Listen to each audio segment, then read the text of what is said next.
అచ్యుతాపురంలో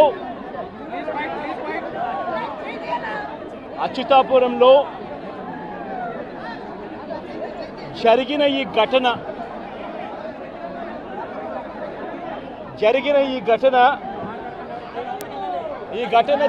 ఘటనలో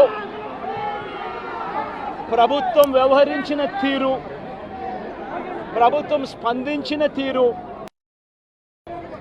మరి మధ్యాహ్నం 2:20 ఈ ఘటన జరిగితే 2 గంటల ప్రాంతంలో ఈ ఘటన జరిగితే ఈ ఘటనకు సంబంధించి జరిగిన వివరాలను ఒక్కసారి గమనిస్తే ఈ ఘటనలో ప్రభుత్వం స్పందించకూడదు అన్న తాపత్రయము ఎక్కువగా కనిపిస్తూ ఉంది. ప్రభుత్వం 17 మంది చనిపోతే ఈ ప్రభుత్వం మొట్టమొదటిగా సాయంత్రం 4 గంటలకు హోంమంత్రి వచ్చి ప్రెస్ మీట్ను అడ్రస్ చేస్తూ తాను మాట్లాడినప్పుడు కూడా సహాయానికి సంబంధించి పర్యవేక్షించడానికి తాను అనకాపల్లికి వెళ్తున్నాను అన్న మాటలు వాళ్ళ నోట్లో నుంచి రాలేదు. మరో గంట తర్వాత అంటే సాయంత్రం 5 గంటల ఆ ప్రాంతంలో కార్మిక శాఖ మంత్రి ఎవరి పరిధిలోకి వస్తుందో, ఈ డైరెక్టర్ ఆఫ్ ఫ్యాక్టరీస్ అనేది ఎవరి పరిధిలోకి వస్తుందో, ఈ కార్మిక శాఖ మంత్రి కూడా ప్రెస్ మీట్ పెట్టి ఎంతమంది చనిపోయారో తెలియలేదు అన్నాడు. వివరాలు లేవు అని మాట్లాడతాడు. తాను కూడా హుటాహుటిన అక్కడికి వెళ్ళాలి అనే తాపత్రయం కూడా చూపించడు. ఘటన జరిగిన తర్వాత ఘటన స్థలానికి కలెక్టర్ ఎప్పుడు పోయాడు, అధికారులు ఎప్పుడు పోయారు, కమిషనర్ ఎప్పుడు పోయారు అన్నది ఒక్కసారి గమనిస్తే ఇంకా బాధ కలిగించే అంశాలు. అధికార పార్టీకి సంబంధించిన నాయకులు ఎప్పుడు పోయారు అని చూస్తే ఇంకా బాధ కలిగించే అంశాలు. కనీసం ఘటన జరిగితే కనీసం అంబులెన్స్ను కూడా కనీసం మొబిలైజ్ చేసి ఆ ప్రాంతానికి తీసుకుని రాని పరిస్థితి. బాధితులు ఎవరైతే ఉన్నారో వాళ్ళందరినీ కూడా కంపెనీకి సంబంధించిన బస్సుల్లో తీసుకొస్తా ఉన్నారు, హాస్పిటల్లోకి తీసుకొని పోయే పరిస్థితి. నేను ఒకసారి తేడా గమనించమని అడుగుతా ఉన్నా. ఇలాంటి ఘటనే ఒకసారి మా ప్రభుత్వ హయాంలో కూడా జరిగింది. ఎల్జీ పాలిమర్స్ అనే ఘటన జరిగింది. కోవిడ్ మహమ్మారి ఉన్న సమయం అది. మేలో జరిగింది. మే 2020 ప్రాంతంలో జరిగింది. ఒకవైపున కోవిడ్ మహమ్మారి ఉన్నప్పటికీ కూడా ప్రభుత్వం ఎలా పలికింది, ఎలా స్పందించింది అని ఒక్కసారి కంపారిజన్ చేయాలి. ఆ ఘటన తెల్లవారుజామున రాత్రి 3:40 తెల్లవారుజామున 3:40కి ఆ ఘటన జరిగితే తెల్లవారుజామున 3:40కి ఆ ఘటన జరిగింది. పట్టపగలు కాదు. జరిగితే 5 గంటలకల్లా కలెక్టర్ స్పాట్లోకి వెళ్ళాడు, కమిషనర్ స్పాట్లోకి వెళ్ళాడు. అంబులెన్స్లు అప్పటికే ముమ్మరంగా మోహరించేసాయి. గవర్నమెంట్ అంబులెన్స్ అన్నీ కూడా తీసుకొచ్చాయి. ప్రతి బాధితునికి కూడా తోడుగా ఉండే కార్యక్రమం జరిగింది. 6 గంటలకల్లా వైఎస్ఆర్ కాంగ్రెస్ పార్టీకి సంబంధించిన సీనియర్ నాయకులందరూ కూడా స్పాట్ మీదకి వెళ్ళారు, తోడుగా ఉండే కార్యక్రమం చేశారు. అదే రోజు 11 గంటలకల్లా, మధ్యాహ్నం కూడా కాదు, మధ్యాహ్నం కాకమునిపే 11 గంటలకల్లా ఏకంగా ముఖ్యమంత్రి అంటే నేనే ఏకంగా స్పాట్లోకి నేనే రావడం జరిగింది. స్పందించిన తీరు గమనించమని అడుగుతా ఉన్నా. వెంటనే 24 గంటల్లోనే ఏకంగా ₹1 కోటి కాంపన్సేషన్ ప్రకటించిన పరిస్థితులు గతంలో ఎప్పుడు జరగల.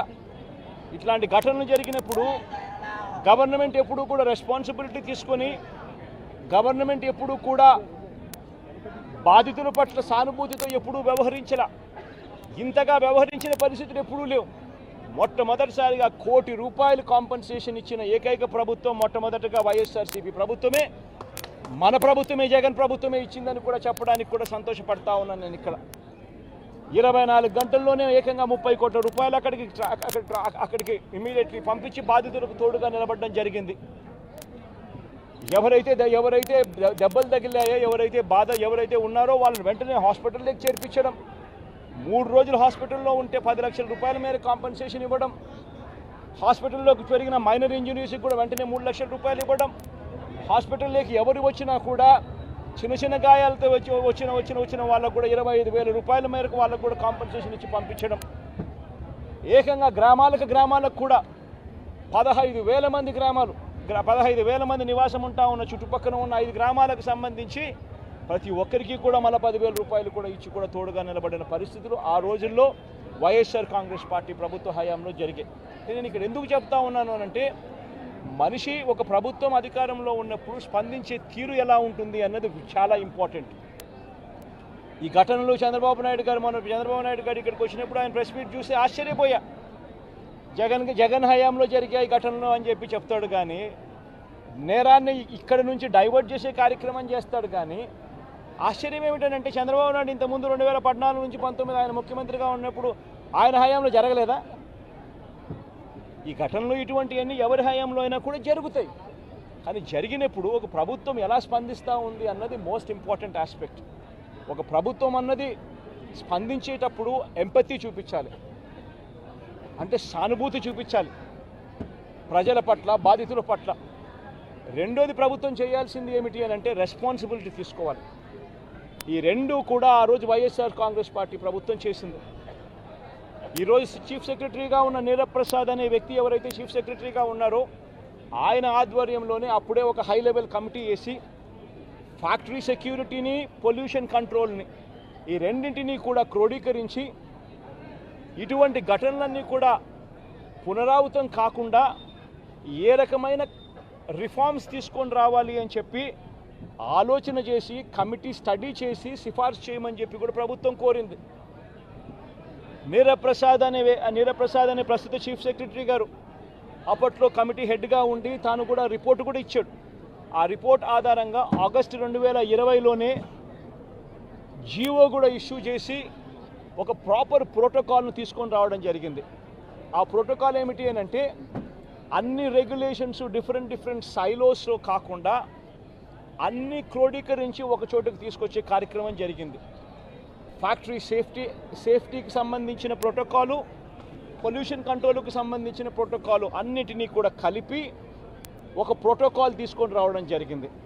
ఆ ప్రోటోకాల్లో ముఖ్యమైనది ఏమిటి అని అంటే, మొట్టమొదటిసారిగా ప్రతి కంపెనీ కూడా వాళ్ళకి సంబంధించిన సెల్ఫ్ కంప్లయన్స్ రిపోర్ట్ అనేది ఒకటి ఇవ్వాలి అనేది దాంట్లో ముఖ్య ఉద్దేశం.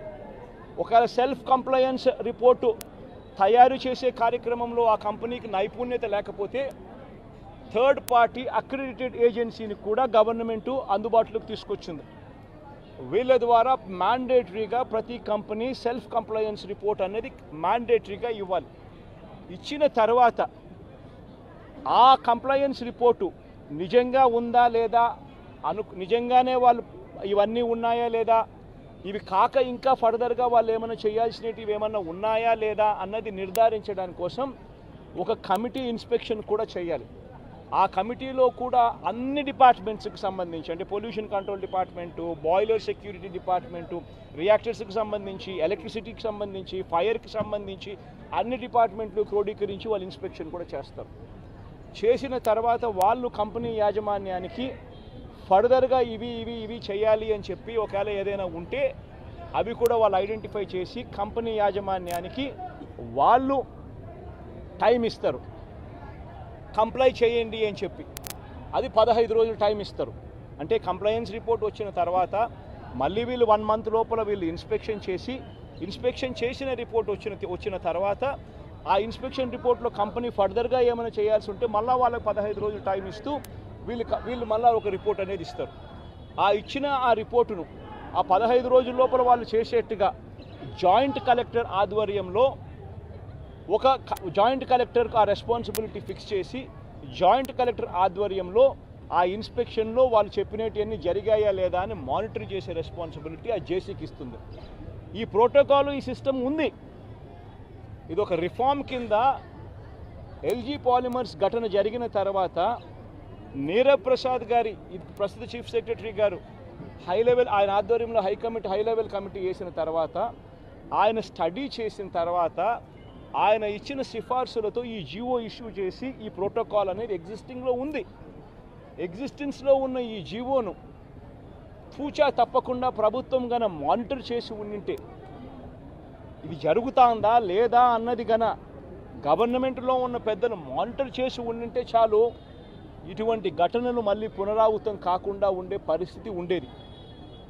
కానీ అన్ఫార్చునేట్గా ఏం జరుగుతూ ఉంది, వీళ్ళ ప్రభుత్వం వచ్చిన తర్వాత గత 3 నెలలుగా ఏం చూస్తూ ఉన్నాము అని అంటే, వీళ్ళ గవర్నెన్స్ మీద ధ్యాస లేదు. వీళ్ళకు ప్రజలకు సూపర్ 6, సూపర్ 7, సూపర్ 10ల పేరుతో వాళ్ళు ఇచ్చిన మాటల మీద వీళ్ళకు ధ్యాస లేదు. వీళ్ళ ధ్యాస అంతా రెడ్ బుక్ పరిపాలన, వీళ్ళ ధ్యాస అంతా రెడ్ బుక్ తెరచడము, ఎవరెవరికి కక్షలు ఉన్నాయో ఆ కక్షలు తీర్చుకునేదానికి గ్రీన్ సిగ్నల్ ఇవ్వడం. ఇది వీళ్ళ పరిపాలన మీద వీళ్ళ ధ్యాస.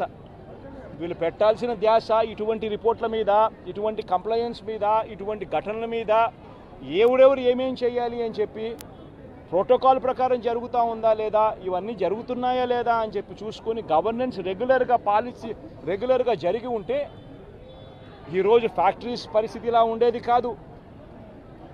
ఈరోజు ఈ కార్మికులు చనిపోయి ఉండేవాళ్ళు కాదు. ఈరోజు స్కూళ్ళు బాగుపడి ఉండేటివి. ఇంగ్లీష్ మీడియం టోఫుల్ 3వ తరగతిలోనే టోఫుల్ పీరియడ్ని తీసి ఉండేవాళ్ళు కాదు. నాడు నేడు కొనసాగుండేది.